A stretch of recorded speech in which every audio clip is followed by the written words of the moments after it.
isifo esiwubhubhane sikhona emhlabeni wonke sinqotshwe sahlulwe siyathandaza uNkulunkulu oyingcwele Nkosi yami baba wena unamandla uNkulunkulu oyingcwele akekho omunye uNkulunkulu esiyomkhonza lesiyothandaza kuyena sikhuleka kuwena Jehova wethu sikhuleka kuwena Nkosi yami sicela ngalesi sikhathi sicela ngalomzuzu Nkosi yami sikhuleka ngenhliziyonye sibhekise wena Nkosi yami ongabonwa ngamehlo enyama ubonwa ngezenzo wathi abantu bakho mabekhuleka bebhekise kuwena uyokuzwa usezulwini ulalele ukhala nokunxusa kwabo siyacela Nkosi yami ake ilalele ingilosi ake ulalele noRafaeli siyacela uNkulunkulu oyingcwele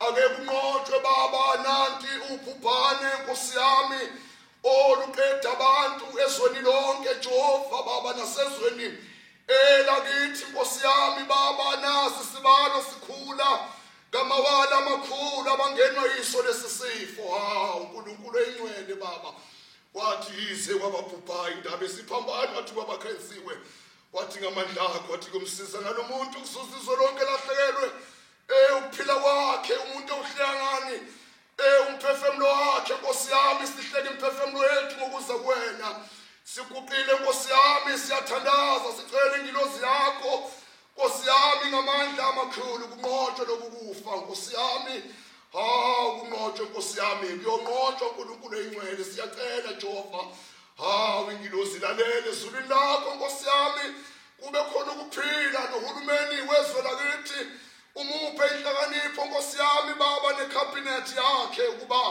lokukufa kubanjwe nathi Nkosi yami Jehova abantu bonke ezweni bethobele belalele lomyalezo Nkosi yami osushayiwe Nkosi engcwele baba sikhuleka kuwena ngoba lingekho elinye ithemba sikhuleka kuwena Nkosi yami kuba ingilozi wamukela umthandazo egameni kaYise elikandodana elikamoya engcwele ngoJesu mahluli amen ukubongwa ubukhosi udumo akube kubaba usezulwini undlu saneza sikunene ngegameni engcwele ngoJesu amen. Siyabonga ke kakhulu bangcwele baNkulunkulu bonke abangcwele bebandla likamoya oyingcwele siyabonga kakhulu indlu yamazwi niyazi ukuba singabagcotshwa phakathi komuzi oyingcwele siyanikhulekela lonke bazalwane uJehova uNkulunkulu eniphilise nabo bonke asebethintekile batheleleka ngaloku kufa kubuJehova akabeke isandla sakhe kungabikho imphefumulo ezolahleka ngegama lenkosi amen. Yebo ngakho ke sicela ke ukuthula uphumulo abagcotshwa kanjalo njengoba kade nibalindile abagcotshwa eindaweni zonke ukuba bazofika abagcotshwa kwangabe ke kusenzeka ngakho ke balindeni abakhonzi bazofika uma sekudlule sonke lesisimo njengoba sinethemba ukuba impela sizodlula ngoba uNkulunkulu akehlula ilutho baphumile abagcotshwa ke ngomhla ka21 kuMarch 2020 bazobuya kabagcotshwa ngomhla ka12 June 2020 kodwa basekhona lapha emzinkonzo sisuka phezulu ke eMthatha ke kufike eCape Town umgcotshwa uMakhadu number 2 eBizane kanjalo umgcotshwa uJA Makhoba number 3 ePort Shepstone umgcotshwa uSJ Thobela number 4 eDurban North kwaMashu umgcotshwa uNB Mhlongo number 5 eNdwedwe nasothungathi kukhona umgcotshwa uAM Malinga number 6 eStenga ke kufika le kwamaphumulo kukhona umgcotshwa uMS Dube number 7 eMandeni kukhona umgcotshwa uNS Sibisi number 8 eShowe kukhona umgcotshwa uSS Ntombela number 7 noma number 9 empangeni ukhona umgcotshwa EE neMakanga kanye nomgcotshwa NM Nongwende. Number 10 eMtubatuba kukhona umgcotshwa uNB Magwaza. Number 11 kwaNongoma kukhona umgcotshwa AF Mponza. Number 12 eNgwavuma kukhona umgcotshwa WV Tobo. Number 13 kwaNgwanase kukhona umgcotshwa S Nyange nomgcotshwa DA Mlambo. Number 14 eSwatini kukhona umgcotshwa NM Mavuso. Number 15 eClermont kukhona umgcotshwa uDP Ngcobo. Number 16 Pittsville Mission eMzinkonzo kukhona umgcotshwa TJ Changase ebambisene nomgcotshwa uM Ngwenya. Number 17 Pietermaritzburg kukhona umgcotshwa uJJ Zimiya.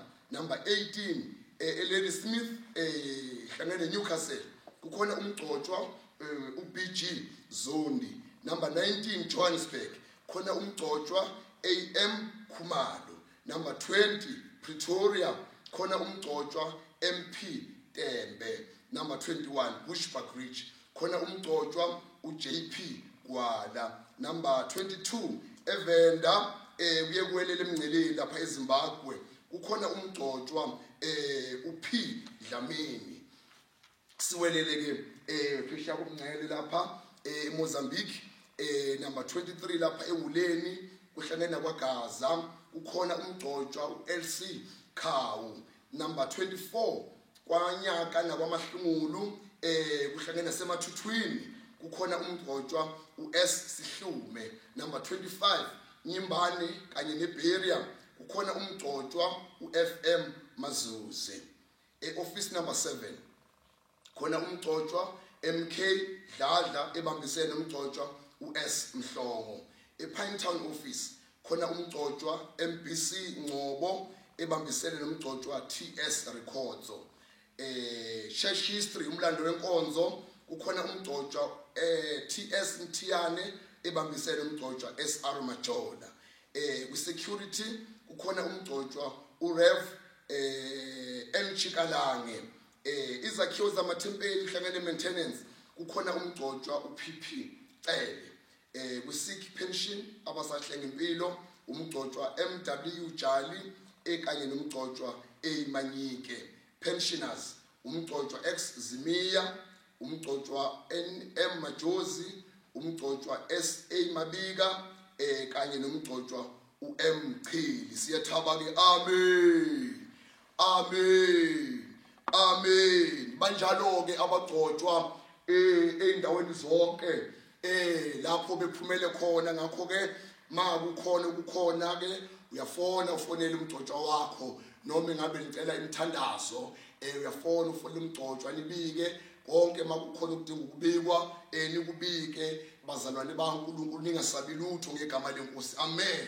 Ngakho ke indlu yamazwi inesimemezelo iyacela ukuba njengoba ngomhla ka31 kuMarch sihleze sinomthandazo lapha enkonzweni ukukhumbula usuku okwakhothama ngalo umengameli webandla incebo yethu. Ngakho ke indlu yamazwi ithi ayimemezele ukuthi ngalelo langalelo sizothi sikhulekela lokho sibe sikhulekela futhi nalomkhuhlane lesisifo esikhona. Ngakho kuziliwe bazalwane ukudla nokuphuza sonke ezindlini zethu siyathandaza sonke ngazwilinye ukuba uNkulunkulu akenza amandla lesisifo lolubhubhane lunqotshwe. Sithi kasimemezele lokho ngomhla ka31 kuMarch umthandazo ke eindaweni zonke abazalwane bonke bebandla likamoya wengcwele. Kanjalo nabo bonke abazokuzwa lesimemezelo nabo bethandaze ngoba sikhuleka uNkulunkulu oyedwa sonke ngegama leNkosi. Amen.